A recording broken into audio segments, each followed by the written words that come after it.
Yeah, now stand and cheer for your Talking Basketball podcast. Welcome back to this episode. This is the second part of a double header. If you haven't heard the first, go back and listen to it.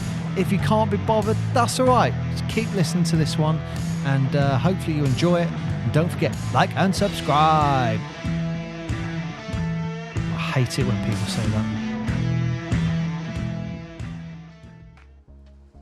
No, I know exactly what you're saying, Lloyd. Like it's, and I agree with the mentality of that, teaching them to think for themselves. Because yeah, you can say you're going to run 4 high or something, but if there's space down low, don't go up. You know what I mean? There's real basic, and it's just like you can't take a controller and move them yourself like a PlayStation. They got to do it for you. So yeah, it's that's definitely I guess it's educating them to think for themselves, isn't it? Yeah, I like this. It's an art, not a science. You know, it's not it's, as I said, it's not black and white. It's not right or wrong. There's a little bit in the middle, and you know, you need that flair, that freedom, and players have to be able to do that. The trouble is, if it's too much flair, too much freedom, then that also is a negative when it comes to your team as well. So it's trying to find that middle ground, that bit where it all fits together nicely. And sometimes you get it right, sometimes you get it wrong, you know, various different ways. So that's always the battle of what we're trying to do as coaches, you know, and every team, every moment again is, you know, slightly different. So you're constantly adjusting or changing or doing things, you know, to try and just give your team that little 1%, that little advantage. You couldn't have written a better segue, because my next question was going to be, with that change in the game that we've seen over the last 10-15 years, how important are stats? How important are those figures? The figures in what sense? For the players? Yeah, from a coaching perspective, how heavily, because we've spoken to a few coaches. Some look at the, I won't say play Moneyball, but look at those stats and saying, you're this, you're great at getting the offensive rebound and then turning that into something. You're good. You're lacking in your turnovers.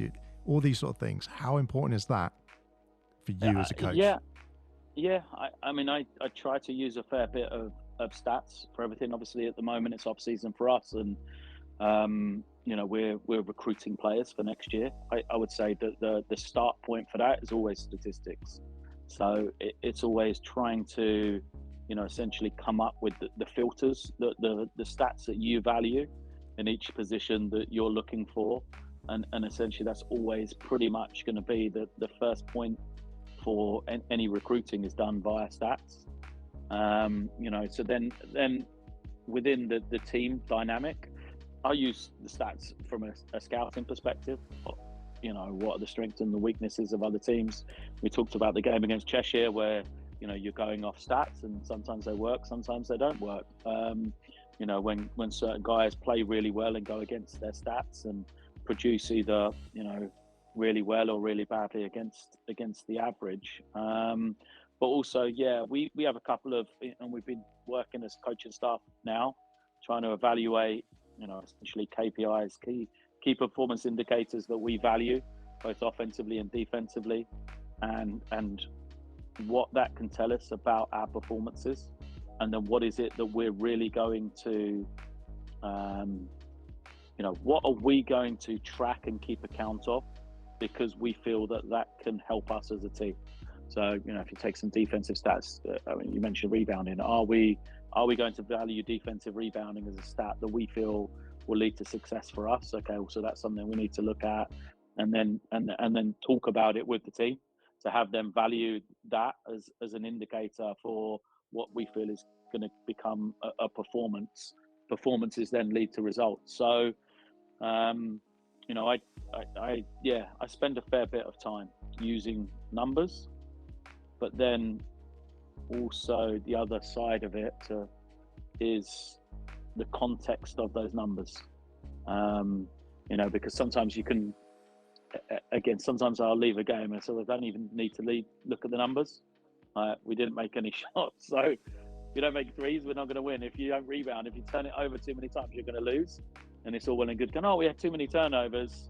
That's why we lost the game. But the hard part is, first of all, when you've identified the problem, how are you going to fix the problem? It's easy to say we should get more defensive rebounds, but then how are you going to do that? How are you going to do it if you're outmatched? How are you going to do it if the other team's got bigger guys than you? How are you going to do it if you've got an injury and your best rebounder is not on the floor? It's all of those types of things that once you've established, the stats will help, but it's not the answer to anything, because you've got to do the work in and around it as well. Which of those stats would you say are overvalued and which are undervalued, in your opinion? Without giving away too much secret sauce, of course, but I'm just, some people look at a certain stat. I've seen one recently go around, for example, about the 2-point versus the field goal percentage. There's a lot of people who argue about that one, for example. Yeah. Which one's more valuable as a coach? So, again, I think it's first of all, it's hard to stat defensive production, full stop. Because if you take, certain steals as a case in point, does steals, if you have a team that gets a lot of steals, does that equal good defensive team? Not necessarily. It's the same rebounding wise. And then other ones I look at are interesting as well. Fouls. Fouls is one that really interests me. So when I first came into the league, Leicester were the team to beat, and Leicester had great success and would always be at the bottom of the table for fouls committed. But now if you change that with London, if not first, at the top of the league for fouls committed. Oh, right. And so is fouls a good stat or a bad stat? And that's where I said, context is king, because Leicester, what they would do is they were very efficient and not put you on the free throw line, and that was a big point of emphasis for them. So they didn't give you easy opportunities to beat them. London turn it around, and they use fouling a lot to kill your momentum. So they'll foul you a lot in situations where they feel that they're at a disadvantage. So if you beat someone, they'll foul you so that you don't then get a easy shot moving forward. If you're in transition, they'll burn fouls to be able to stop you scoring transition baskets and to change the tempo of the game. And the other thing is, they've obviously got 12 players. The guys that they're playing are happy to commit fouls because they're not needed to play 35 minutes. So they don't worry about somebody picking up 2-3 fouls because they know they're only going to play 25 minutes anyway. So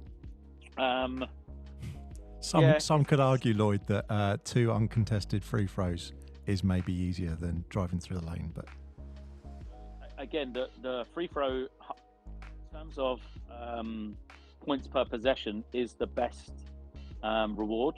So it is the best shot. But if they foul you as you're driving through the lane before you pick the ball up, it isn't 2 shots, it's an end line possession. And then when you bring it in, then you've got to beat them again before you get that shot. And they're banking on the fact that you're not going to beat them again. They're going to play defense and force you into a bad shot. So yeah, just in terms of number of fouls, I think that's interesting. The other one is points in the paint. So we were last in the league points in the paint by quite some distance this year. And that was always interesting to me of, should I be worried about that or not worried about that? I'm not really sure. Because even in some games we played really well and we still didn't score many points in the paint. And other games we scored points in the paint, but we lost, or we didn't play as well. So. Interesting. I mean, I've saw one that was points from turnovers. I saw one of those stats floating around. I thought I like that stat. Yeah, I mean, turnovers is a difficult one depending on the style of play you're doing as well. Exactly. What counts as it, and it's the same as that thing. Go on. People assist, ask your question. No, it's purely about. To ask. No, it's about free throws because I'll ask it for you, Lloyd. What's your? This is from Mark. What is your perspective on free throws? Should a player be less than 100% from the free throw line? I say 3 or 4, or 4 out of 5. That's my view. He is brutal. If a player misses, he's brutal. 3 out of 4. I'm less forgiving. You're a professional player. 3 out of 4, 75%. So I'm more forgiving. Sorry. Yeah. I find free throw shooting is quite psychological. I think a lot of the time it's mental as much as it is physical. And my other question, it's something that we literally talked about this week, was practicing free throw shooting. So we practiced free throw shooting a lot more this year than we did the year before, and I don't know. We shot better this year than we did last year, but I don't know if that's because we practiced more. And so that was, my question to my coaches was, do we feel that practicing free throw shooting more helped us, or it's completely irrelevant because we just had better shooters? Because there's players in the league that look for that foul because they know that their percentage is good. 100%. And again, some people when you're a professional basketball player. So Dan actually chipped in this. Dan said the best player he ever played with, best free throw shooter, never practiced free throws ever. Oh, right. So he wouldn't shoot free throws in practice because he would shoot and then he'd just get to the line. He had his routine. He was supremely confident. It's irrelevant. So that was a debate for us, if you want to be a better free throw shooter, should we spend more time practicing free throws, and does that actually help you? So if you take Shaq as an example, was it Shaq's lack of practice that meant he was a bad free throw shooter? No, I think it's because he got giant hands. I think that probably was 100%. A big part So of then what? So then why are we spending all this time practicing free throw shooting if he's got giant hands? He's never going to be able to shoot free throws. Yeah. So and again, I'm playing devil's advocate of the balance between it. But it was a debate that we had with our coaching staff literally the last 2 weeks about what we're doing there with that. I think you could write a thesis on free throws. Do you know why it it is? It's because you see it and you see the players go up for it and they're like, yes, I've got the foul. It's like, yeah, but what are you going to do? You're going to throw out 2 bricks. Then you go, oh, never mind, I'm going to get the next one. No, you didn't. Luka just threw some bricks up in the last Mavs game, and I'm a massive Luka fan. He threw up bricks. It's like, dude, you got the scoring record for this season. You did really well. You threw up bricks. Inexcusable. For free throws? Yeah. Would you take a missed free throw, Lloyd, as a indicator? Hold on, my headphones have gone. So you can't slag off Luka if you've got a Dallas Mavericks t-shirt on. I love Luka. I got all the time in the world for him. I mean, he needs to maybe put down the food a little bit, but other than that, he needs to work on his athleticism. I like the fact that the GM took a beer off him after one of the wins. Yeah. Just went, no, it wasn't a GM. I think assistant GM, something like that. Will you take? I only thought this because I'm thinking about your mindset. If a player misses a free throw and you're thinking his head's gone, will you be taking him out based on a free throw? On a missed free throw? Is it one of those things? What's the game? What's the opportunity and all of that? 3-point game, and you've just got 2 free throws. That's the scenario. 3-point game, you're down, and you've got 2 free throws. They missed the first one. But there are so many scenarios. That's what I'm saying. Would you ever consider subbing him, basically? Yeah. But at the same time, I think that, again, context is king, because a lot of guys missing the first free throw may be even more motivated. So it can work the other way as well. By missing one, they're more likely to make the others, depending on who the person is. Some people, you miss and head's gone, you can see it. You're worried for them, and they'll shy away from wanting the ball. But generally speaking, over the course of a season, who you want the ball to, and those guys are tried and tested. We obviously had Quinn Cooper this year, and it was like down the stretch, just get it to Quinn, because we had faith. Whether he misses one, that's it. He's going to make the next 10 if he's missed one. So yeah, generally, who your best free throw shooters are, and you found them, and you know who the guys are that deal with pressure particularly well. Yeah, I've always, like Paul said, I'm brutal with free throws. Sometimes I just think, if they're I'm going old school now, saying they're the shooting guard. But if you're someone who's relying on that you're going to be putting them in, 3 out of 4 you should be hitting. If you miss one, you miss one because we're all human. But 3 out of 4 you should be hitting that at least. because they're the shooter. They should be doing it. Now, if you've got a big, that's slightly different because they're not always going to be taking that shot. You're harsh, Mark. I'm on the player's side here. So that call comes in, Lloyd, for Manchester. That's got to be pretty cool. Yeah, I mean, I was, delighted to get another opportunity in the British League. You know, obviously, it felt like the London City Royals had gone really well. I was really kind of pleased with that, and had that experience, wanted it again. So I was delighted to be contacted by Manchester and, you know, get another opportunity up there. And as I said, you know, it's a fantastic basketball city. I really enjoyed my time there. You know, yeah, it was a great time, and I've got nothing but positive for, you know, when I think about my time in Manchester. How did the transition happen from Surrey to Surrey? So, essentially, I live in Essex. So my family, I have a wife, I have 2 children. When I went to Manchester, they didn't come with me. Oh, okay. So I moved on my own, with a vision that essentially, if we were to stay in Manchester long term, they would come with me, and move. Towards the end of, you know, the season in Manchester, we made the decision it wasn't the right thing to move everybody. So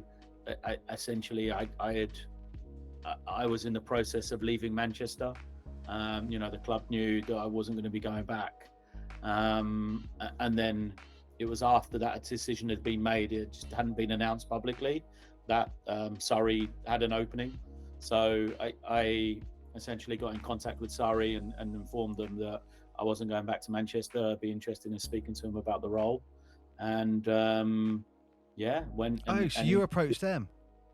Yeah, so they'd put it out publicly, and advertised for the head coach. I'd been told that they were going to do that by some other people that knew I'd left Manchester, even though it hadn't been announced. So that was why you know, it wasn't I'd kind of left Manchester for Surrey. It was I'd left Manchester, and then it just so happened that Surrey became available. So, and you know, I guess you're close to your family now, but I mean, looking from some of the things that I've seen this season, it looks like it was the right decision for you. Yeah, I think you know, Surrey's a great project. I think there's massive potential within Surrey. I've always, obviously with my links going back into the academy game, you know, valued young British players. I've always wanted, you know, to be able to have that link. And obviously at Surrey, we have the University of Surrey. We have an academy structure as well now that we're, you know, really pushing forward. So I think it's made for a club to give young players opportunity. It's a club that's close to London. I think there's a lot of local talent around that can be attracted, and I think it's a club that, you know, in the last couple of years hasn't done as well as it should do, if I'm honest. So, you know, like I say, it's a great project to try and move it forward. We have, you know, incredible fan base. You know, in my first season, we won 5 games, and I think we had 94% capacity. Oh, wow. Through the season. You know, it shows you, even when we're losing, the fans were turning up, and it was just an incredible atmosphere. So, you know, there's a lot of positives that we've got, you know, in Surrey, a lot that we still need to improve, that we're a little bit behind other teams. And that's stuff that we're trying to desperately work on the floor and off the floor as well. And look, I gotta say, one of the things I love about Surrey is, how do I say the right words? Maybe the enthusiasm of the players at times on the court. They're just like, the one play I remember is like Paddy at Wang flying in for the alley-oop, and it was like everyone was on the bench jumping up, and it's just like, man, those guys are living life to the best there. Yeah, you know, it's hard when you haven't had success. So, you know, I think that joy and enthusiasm is important in no matter what you're doing, and hopefully that comes through. I think that, you know, it's warming, the words you've used to describe Surrey, you know, that we compete, that we're competitive, you know, even when we're losing, that we're making it close games. You know, that's something that I take great pride in, and our players should take great pride in as well. And I think that's, you know, that basis that you have to grow from. And I think that's something that we've been working at the last 2 years, as I said, you know, and then look at it, and I'm quite a competitive person. So I go, okay, I want to go from that to you know, being there in that base, to then leading to more success and getting more wins, and not, oh, they play really well when they're losing, but actually, oh, they play really well and we're winning. You know, that's our next step, that's our next challenge that we're, you know, really keen to do as well. So I mean, we're talking Surrey Scorchers, former BBL champions. So is that the aspiration? Get back up on top? Is it, or are we talking? Surrey Scorchers have never been BBL champions. Former clubs that have morphed into the Surrey Scorchers have. So I think it's step by step. I think that, you know, like we said, you know, big thing being, we made the playoffs. I think that's got to be aim number one, is to be a consistent playoff team. And then after that, you know, we have aspirations and goals of where we want to take it. I think the reality being at this moment in time, you know, we're under-resourced in comparison to some of the other clubs. So that may well be a ceiling for us, but it's a temporary ceiling if we can build and grow those type of things. You know, and it's a lot of work. How long that will take, I don't know. It could happen quickly, it could take longer, but you know, for sure, I think, like you said, like to be a consistent playoff team would be absolutely fantastic. And then, yeah, we won't be resting there for sure. And the reason we play is to win, right? Like, so yeah, the goal is always to win the league. The goal is always, you know, to win championships, get to finals. That's why we're there. We'll never kind of not have that as a goal.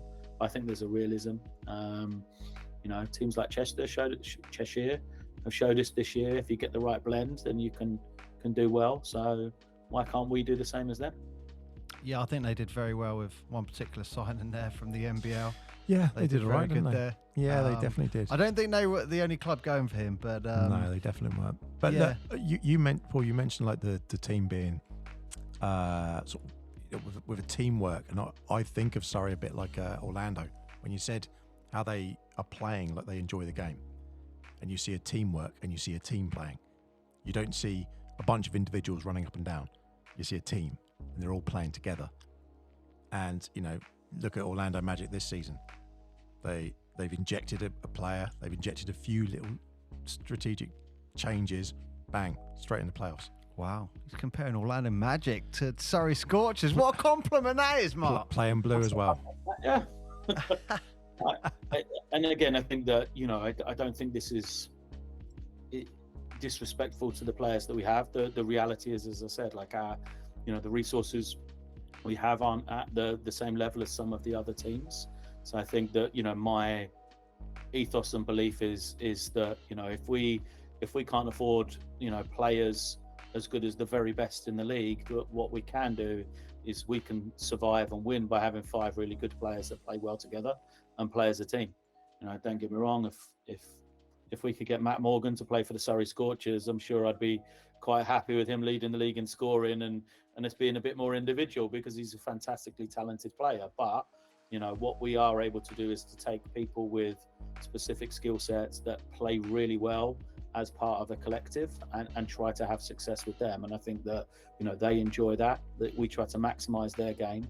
And often what that means is we get a lot of guys that contribute rather than, you know, relying on 1 or 2 players. And again, it's probably slightly different to some of the other teams in the league. And yeah, hopefully we can win games with that model. It's something I enjoy coaching, and I know the players enjoy playing in as well.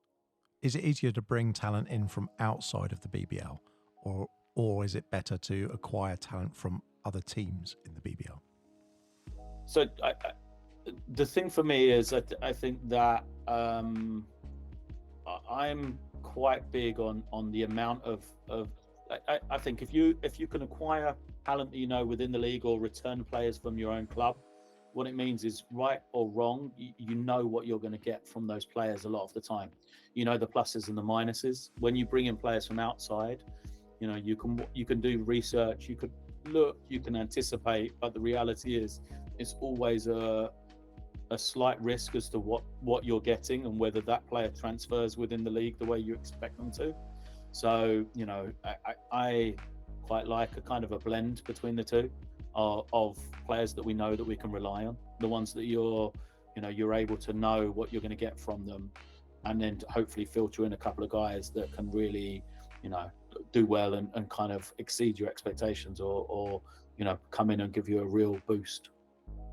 Hey, see if you can get Dwight Howard from Taiwan. You know, I know he signed up for some stuff. I think he's just created his new league in Taiwan. Yeah. So I don't know about you can get him. If Boogie can win a MVP for the final out there, then I'm sure there's plenty of players who could bounce back and come over in the BBL.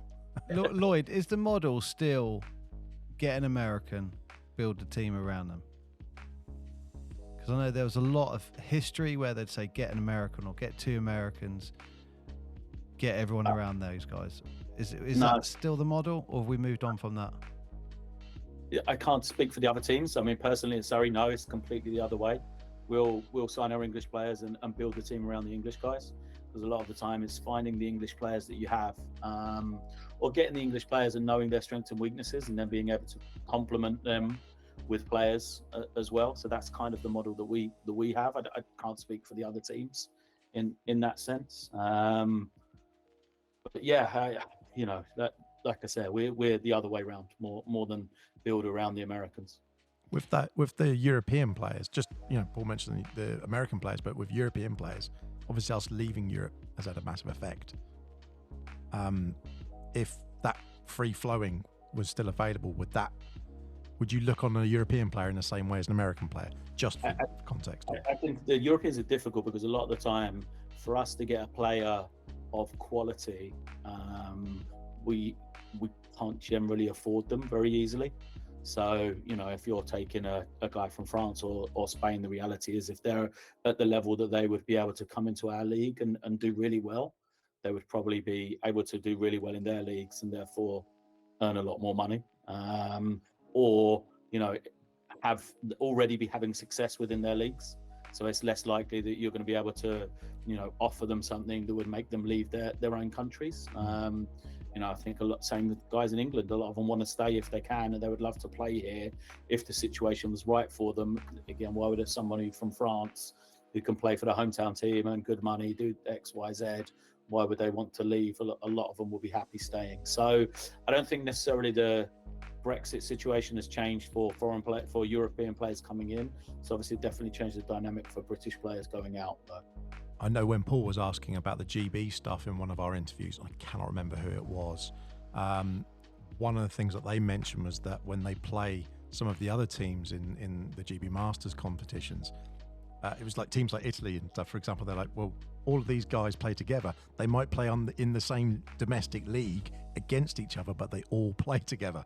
So then when it comes together and they're going, oh, we're representing our country, we know what's going on and we can work. How does that, you know, you've done your stints with GB. What is the impact of that from going like BBL and looking at all that and then looking at GB? How does that impact it?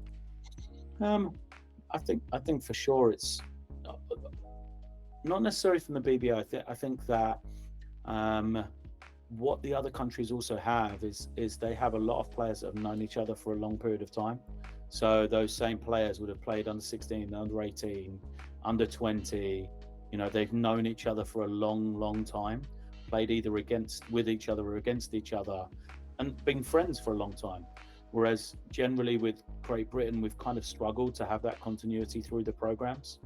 And that's affected it. I think that the group that they've got at the moment, we talked about the Bark and Abbey guys, you know, there's a group at the moment that have grown up a lot together through the youth programs, and have now started to come into the team. So, you know, the guys I'm thinking of off the top of my head is Dan Akin, is Jabril Bello, is Amin Adamu, who are Bark and Abbey guys, but then also you have Akwazi, Yaboa, you have Carl Wheatle. You know, they're 5 guys that played pretty much same generation of junior national teams together, or have grown up around the same age, always being in and around London. So they're a very tight-knit group that have got along and know each other really, really well. And now GB is benefiting from those players, even though it's their first time to play for the senior national team together. They've already got this kind of, a bond between them, and they're more likely to come back and play with their friends. And that again is something we've kind of often missed, is because it's not a friendship group there with the players. That same bond isn't there as a Spain, who when they had Pau Gasol and Navarro and Calderon, these guys played under 17s together in the same generation. Yep. And then every summer it's their reunion, meet up and play in the national team. And I think we've missed that with GB. We've been unlucky. It's no one's real fault, but again, when we don't qualify for tournaments and you don't have funding, it means that you miss windows as well. So guys don't come in all the time and get a chance to kind of be together.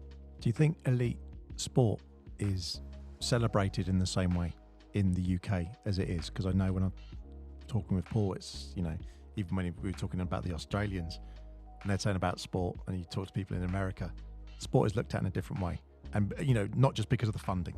It's very easy for everyone to say we haven't got enough money, blah blah blah, and facilities, and there's lots of exterior things, but there's a lot of onus on getting people participating, and participation is a big thing. And we've seen some local teams where they were looking at elite sport, and then suddenly things have changed, and now they're looking at more participatory sport and basketball with more people involved, which is great. But the elite aspect of it, it's sort of, you can only have one or the other rather than they can coexist. Yeah. I would say that I think there's a need for both. I think that I don't know the answers. I think the trouble is, whatever model you choose, however you choose to do it, there's always a problem somewhere, somehow. I don't think there's ever a perfect solution. At the moment, basketball's on the outside looking in, perhaps, but to change the model, it would then mean somebody else is on the outside looking in. I used to, the one thing that I always thought was, what I never understood was for, say GB basketball, in terms of government funding, why there wasn't a minimum funding that they received. And the minimum funding meant we could run a team.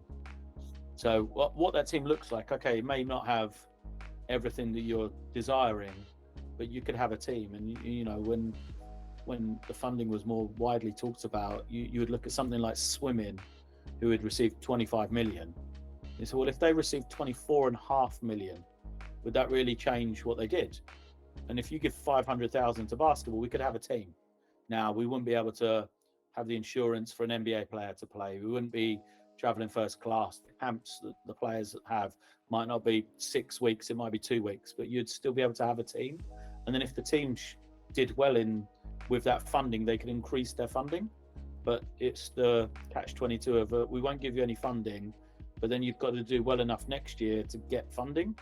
It's like, but we haven't got a team, so how can you do well to then get the funding? It didn't really make any sense. So that's why I looked at it and think, well, there should be a minimum. All right, we've got enough money. Here's funding for a volleyball team. You have a volleyball team. If it does really well, then they get funded more.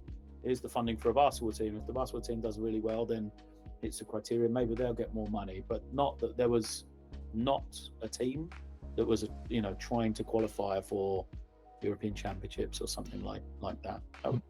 That's the only thing I could think to change, because like I say, the trouble is, the moment you change it, somebody else will miss out. No, absolutely. You look at athletics and, the funding that have and haven't had with some of the athletes, and the cricket, I think this year got some good investment, and a lot of people complain, but you say, but what investments probably cricket ever had historically?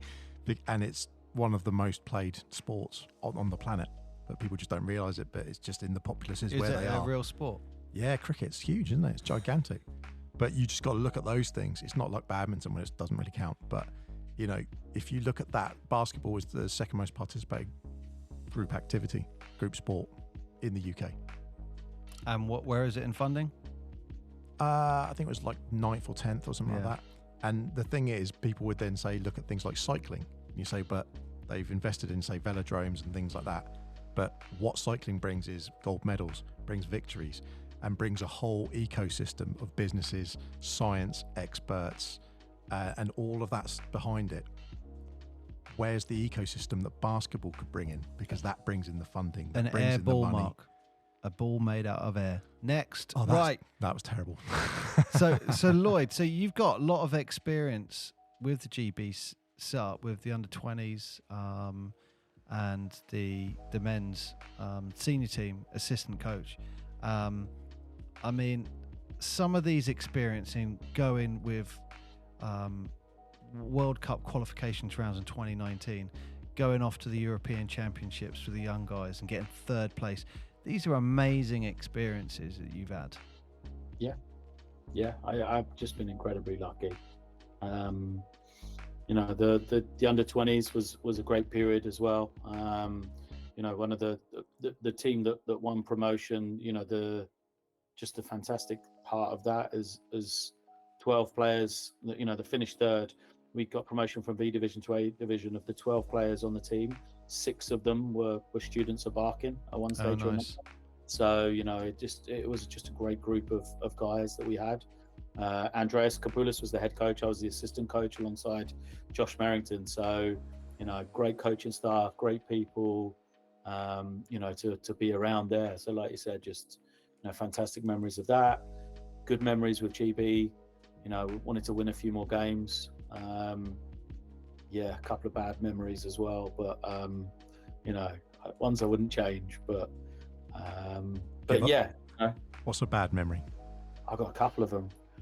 My first game with GB, we lost on the buzzer to Greece. Oh no! 3 on the buzzer. In fact, 3 on the buzzer sent it to overtime, and we lost in overtime. Oh. And then my first proper scout for GB, we played Austria.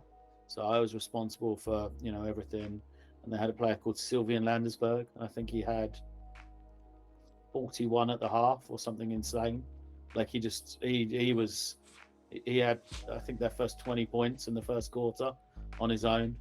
And he just decimated us and we lost. And that was like, you know, I went home and thought, oh my gosh, like this guy's just gone crazy on us. And that was my responsibility to kind of do the scouting report on him.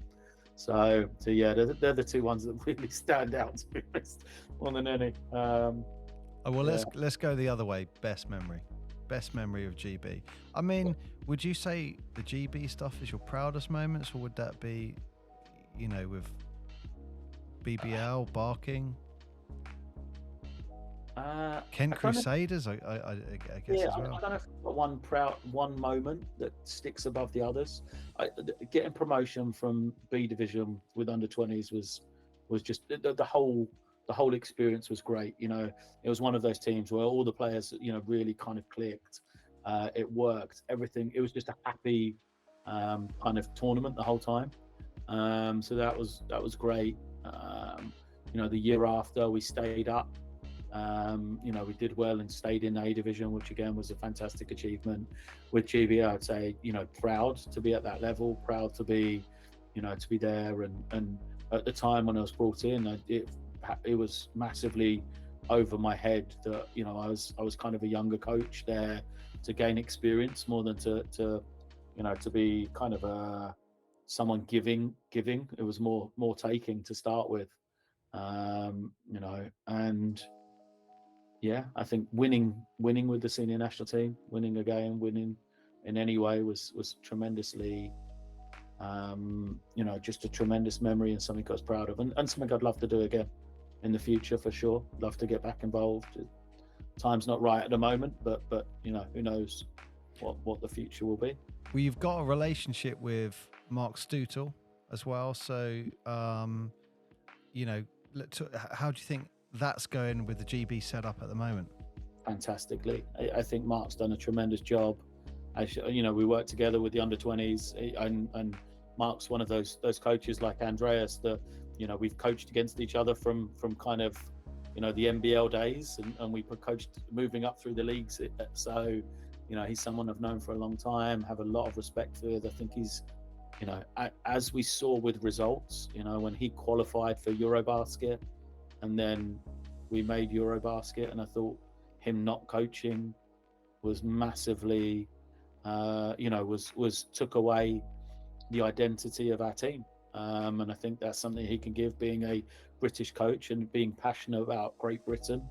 I think that's what we need. So yeah, he's done a tremendous job, and I don't know if there's many people that could have done better than he has in his time there. So yeah, he's done really well. One of the things that really stood out for me when I've spoken to Mark, and I've said this, this is what I say to people behind Mark's back. So it is, if he listens to this, he can hear what I say about him. He has got an absolutely amazing, fascinating basketball mind. Like, it is on another level when you're talking to him. It is the amount of detail. You felt it as well. You were just like, wow, that guy is just, we both spoke to each other, Mark and I, after the show, and went, we think he might go to the NBA at some point with his brain. Well, if he does listen to this and he goes to the NBA, don't forget us little people, Stu. I'll be your assistant coach. So, no, absolutely. He's a fantastic coach, as you said. Great basketball mind. It's a weird dynamic at the moment because we're obviously competing against each other, but we still have a WhatsApp group. We were actually talking in it today. We have a WhatsApp group with myself, Mark, and Josh Merrington from our GB staff days. Okay. And yeah, lots of banter that often goes in there. So yeah, we were talking in it today about various things as well. So he like you say, I'm a big Mark Stootle fan, good friend of mine. I'm lucky to know him, lucky to get some knowledge out of him with some help on scouting reports and stuff like that as well during the season. So, but when the season's on and both teams are playing against each other, I'm sure that chat's awfully quiet. Anymore. Yeah, for sure. We talk before the game, we talk after the game. Yeah, but no. It's one of those things. It's you want to compete, you want to do well against your friends, and but any game you go in, you're trying to win. I think it's one of those things. Like we can compete without knocking each other down, right? That's the way the British League has to be, just to try and build each other up while we're fighting and in fighting and trying to get better. That hopefully strengthens us all. Well, I think you mentioned that earlier when you were talking about the teams, how them being in the ENBL and doing well out in Europe. We've done it before, and on the other shows, talking about how they were all doing. You don't have to support them, but they're from the British Isles. So as soon as they're going into Europe, we're going to get behind you. London Lions, we're going to get behind you. We want you to win. When you're domestic, we don't want you to win. But when I don't know if I don't want them to win. Well, yeah, it's just that they usually they're playing an underdog of some sort. Everything was competitive with the exception of them. Well, everyone was the underdog. That's how it ended up being, like 10 weeks into the season. So unfortunately, it's like, well, we don't want to just see you win again. Whereas when they go to Europe, you go, 100% we want you to win. There's no.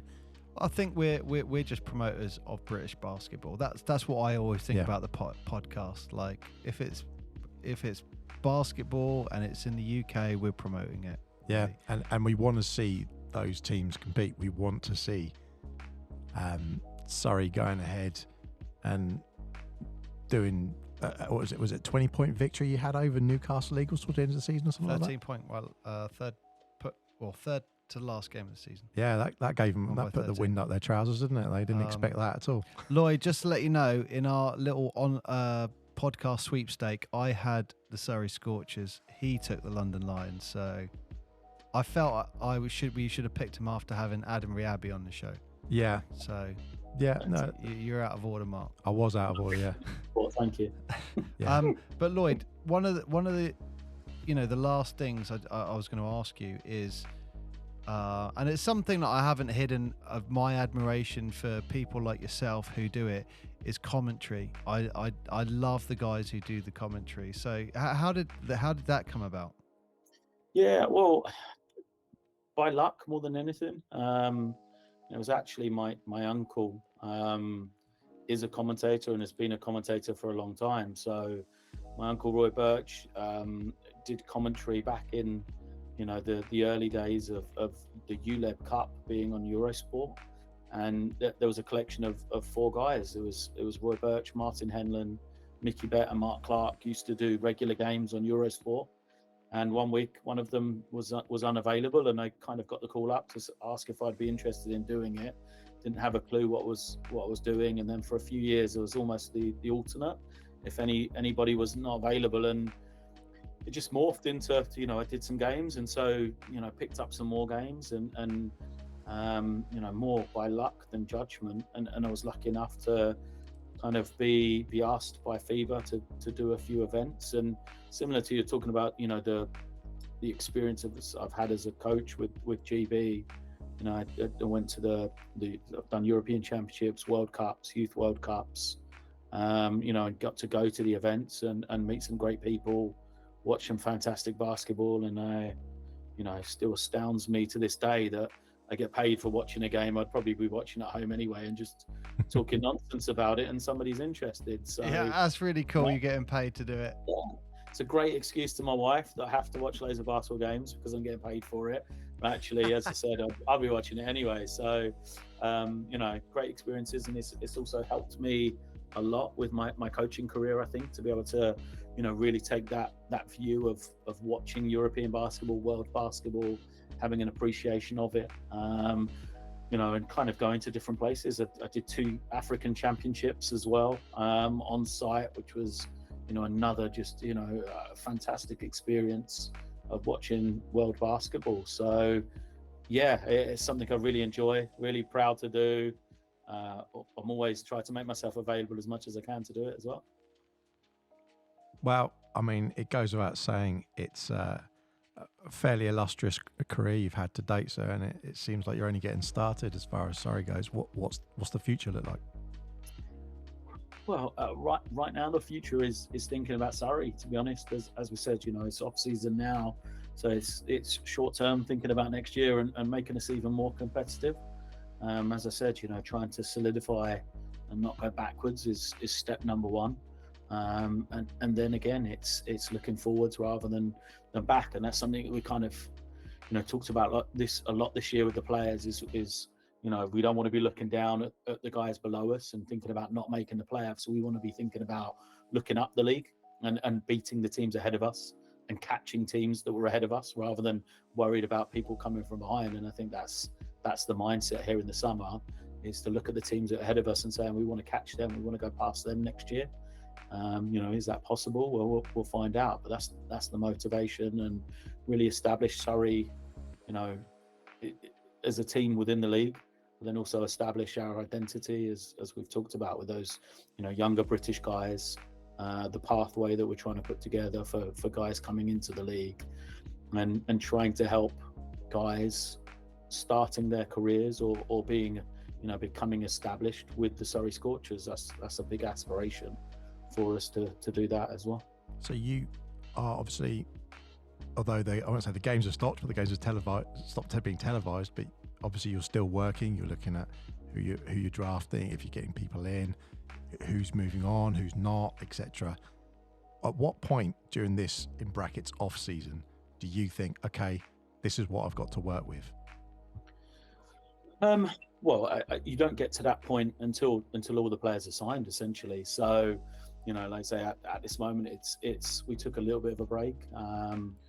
Kind of debriefed the season, evaluated what we did, what we liked, what we didn't, and now it is very much establishing, the types of players that fit the mold that we're looking for. What areas did we want to improve on last year? What were we happy with? And then when you establish that's when you can kind of get into a bit more detail of the teams as well.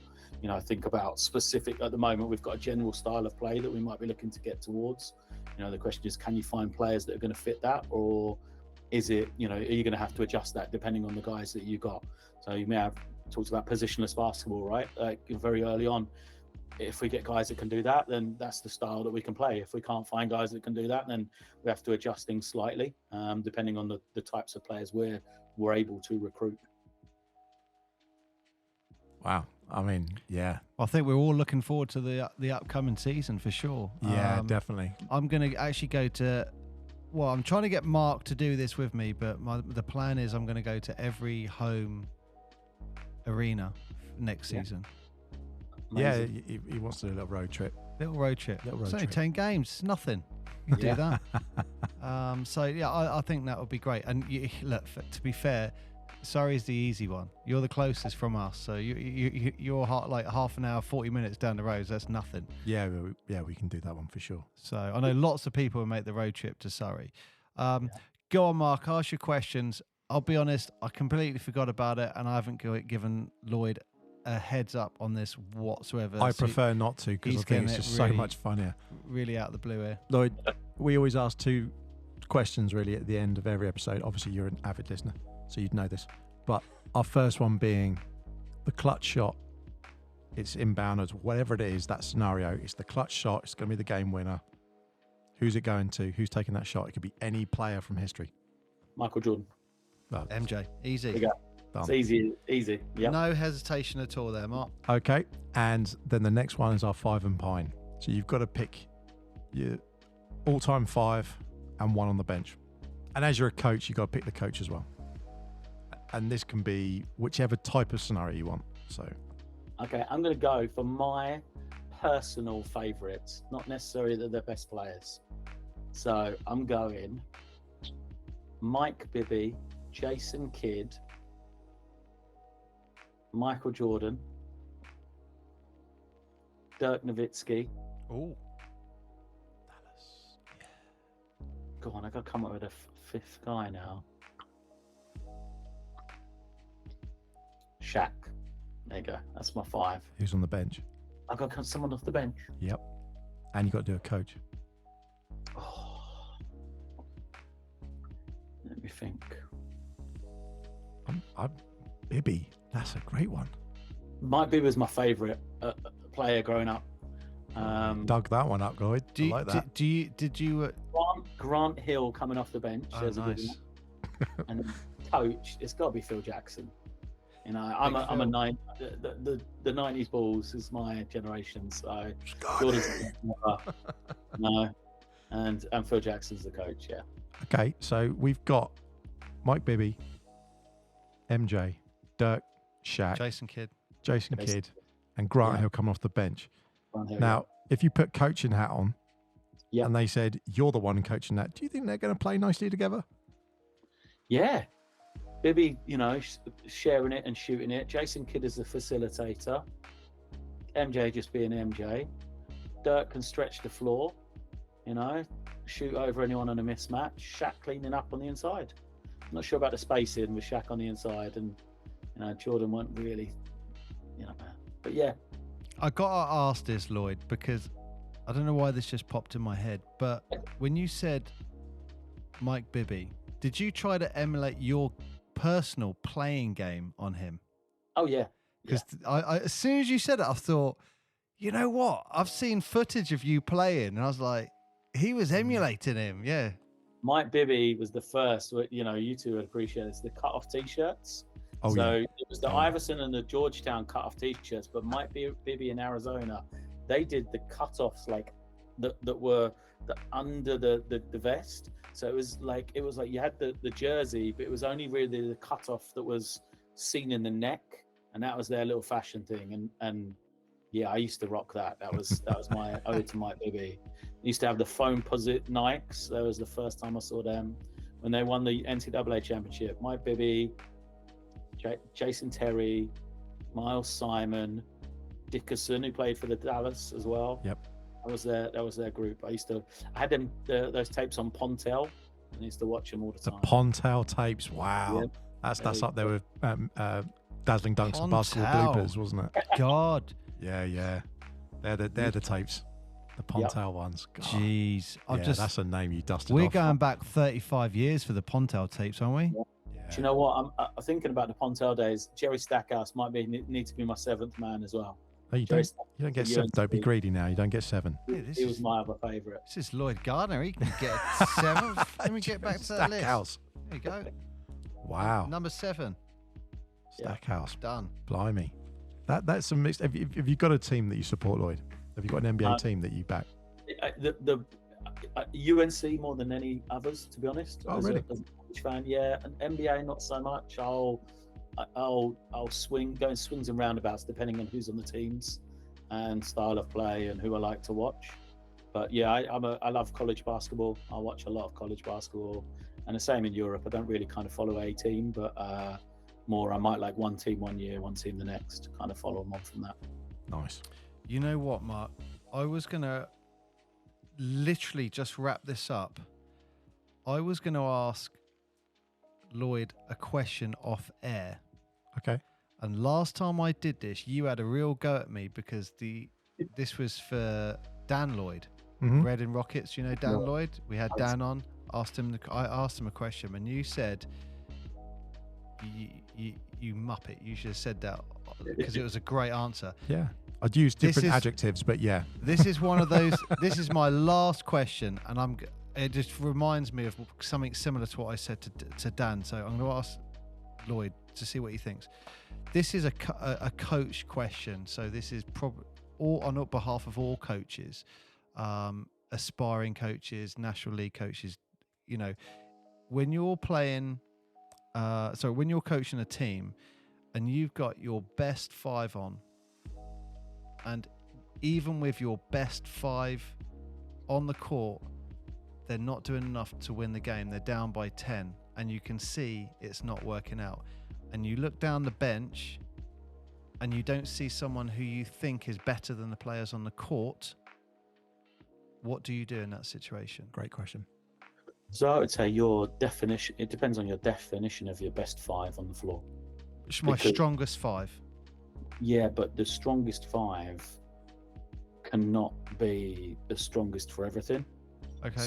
So for instance, I would always evaluate the moment in the game and what's needed. So if you're down, do you need to score more points? Do you need to stop them scoring points? Why are you not winning what's gone on before? Do you need rebounding? Do you need to go bigger? What are the advantages of the mismatches that you can find on the other team? Do you need toughness? So it's like, depending on what you may need at that point, that five would be different.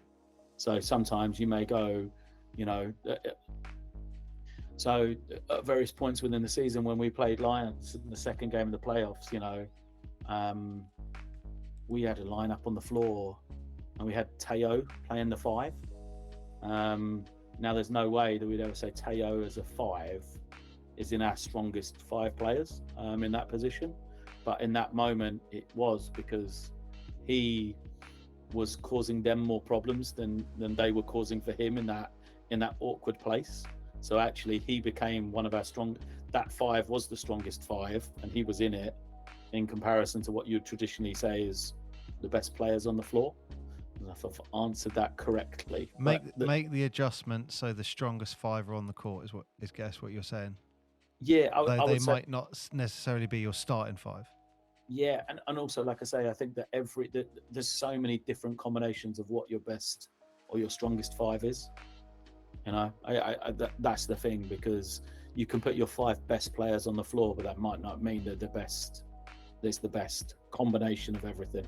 On that day, I guess, as well. Do you break it down, as in, like you just did there, I need 2 stops, a block, a turnover, I need 3 points, do you break it down that, would you look at it, is that how your mind would work in terms of that, or would you? No, I would not necessarily that way, but I would try to evaluate. So if for instance, if we're down, well, how are we going to get ourselves back into the game? Some teams, or in some games, you've just got to score. We're not scoring enough points to be able to come back and win. If we're down 5, obviously we've got to score more than 5. But if they keep scoring, we've got to keep scoring as well. So in that case, you may say, well, what we need is a team that's got great shooters on the floor, guys that will go on their own quickly. We can play high tempo. They may gamble on defense. We can be a bit smaller. It doesn't really matter what we're doing on the defensive end, but it's our offense that needs to kickstart this. Against other teams, maybe it's like we've got to play defense. It's the only way we can get back into this game is by starting to get some stops. Again, it's like, we're scoring, they're scoring. What we need is toughness. We need to find a way, the way that we can stop them or the way we can score. We've got to just be, tough. And going back to the psychology, put a 5 on the floor we know isn't going to give up being down. because, you know, our best players may not have that belief, maybe having a bad game, maybe having a bad moment. He doesn't think that we're going to win this game. So actually, we're better to put someone in who's not, you know, the stupidity of youth at times. You know, we can put a younger guy in, he doesn't know that we've lost this game. You know, he goes out there and he starts playing like we've still got a chance of winning. And that's what sometimes can help you get back into it as well.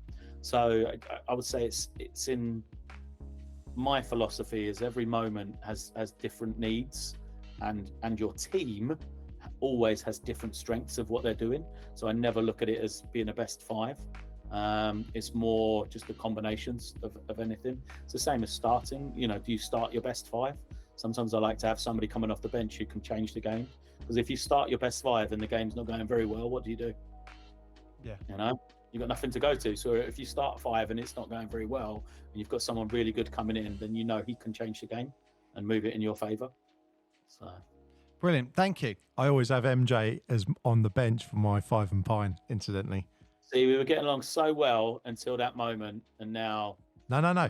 There's a reason for it. Can you think of any other player that would be more fueled by anger than Michael Jordan being on the bench? It's very true. And then him going on the bench. As soon as he came off the bench, every single player mentally, we're talking about, you know, getting to the psyche. Every player on the opposing team would be like, oh no, he's just stepped on the court. That'd be it. You'd just be like, he is there's furious. There's an example between Magic and Bird when they were playing just before they got into the NBA. They were in college and they played together for Team USA, and they were on the bench, and then they came in the game, and it just went from like a 10-point lead to like a 30-point lead or something like that, and then they would come off and they'd come. But I think that was the first times. If I might be wrong there, but I think it's the first times that those guys played to each other. But yeah, that's what you want. Anyway, fury. Brilliant. Lloyd, Coach Lloyd, thank you so much for coming on today. We really appreciate it, and it's an absolute honor, absolute pleasure having you on. Thank you very much. No, thank you. Appreciate it. Thank you very much, Lloyd. Well, if you haven't listened to any of our episodes, everyone should go back and listen, because we've got 120 of them now, and they just I know, I couldn't believe it either, Lloyd. So you've got to get back and listening, but loads more coming up. And if you haven't already gone and checked out Surrey Scorchers, go check out the website, go check out, follow their pages and all their Instagram stuff. I have been Mark. I have been Paul, and today we have had Lloyd Gardner, one of the highly rated coaches in the UK. Where he goes, change happens and success follows. He has won titles throughout the leagues in the UK, making a significant impact at National League, BBL with the Manchester Giants, Surrey Scorchers, and obviously GB. Lloyd, thank you very much for coming on the show. Thank you for the invite. Had a great time.